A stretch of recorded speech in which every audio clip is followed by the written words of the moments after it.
Being Jewish in Iowa was a lot different than being Jewish where I'm from in the North Shore of Chicago, because there it was kind of just a normal thing. I grew up in a really Jewish area, so it's extremely different for me. Everyone at home is Jewish, or pretty much everyone that you're around or you go to school with or growing up was Jewish, and I never thought it was a big deal that I was Jewish. I came from a place that's very high percentage of Jewish people. Whereas here it's kind of, I'm back to being a minority now that I'm Jewish, but here it's also a lot more of a tight-knit community than where I'm from because there are fewer of us. So I do like it here more, and it makes me appreciate my past a little bit more too. And here I guess it's just like something different about you, and not everyone can relate to you. Pretty much no one can relate to you here. And so I've never been stuck out as being a Jewish person. We were all Jewish where I come from. So Where I'm from, we get high holidays. We don't have school on high holidays. I think something funny is that my friends from freshman year, because not a lot of people are Jewish on campus, and saying the word Jewish, you didn't want people to just automatically look at you or think of something about you or just start judging you. So we had a code name for Jewish, and it was Canadian. So anytime we thought we would see someone Jewish, we'd be like, oh, is he Canadian? Or oh, is she Canadian? And that would be our way of seeing if someone was Jewish or not without saying the word Jewish. I get a lot of questions, oh, you're the first Jewish person I met, do you speak Jewish? I was the youngest treasurer also for the University of Iowa Olympic Weightlifting Club. We're like, oh, Jewish, that makes sense, you're good with money. It's like, no, just fiscally responsible and motivated, but thank you.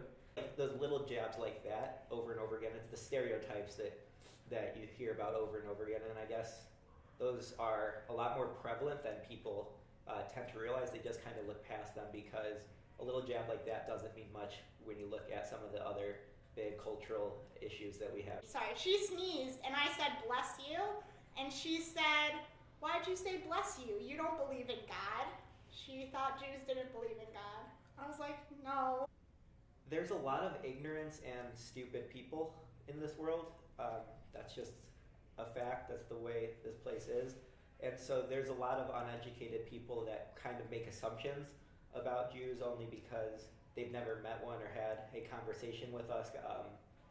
And so I think that can be frustrating, but instead of getting upset, I just try to calmly educate them about some of the misconceptions they may have so that those don't come up and the world becomes a more tolerant place. In Iowa City, it's very hard to get kosher meat. The closest place that sells it is Postville. Cold winter nights or when you're sick that you really want a nice matzo ball soup, and you can't even get a chicken noodle soup anywhere here that's good. And at home there's a million Jewish delis that you can just go to and pick up a chicken noodles or a matzo ball soup or a potato latke. And here you would have to figure out how to make it. Hy-Vee, I remember last year they started stocking Passover stuff probably a month and a half early because they think it's always at the same time, but because of the way the Jewish calendar is set up, Passover and all the holidays move depending on the lunar cycle.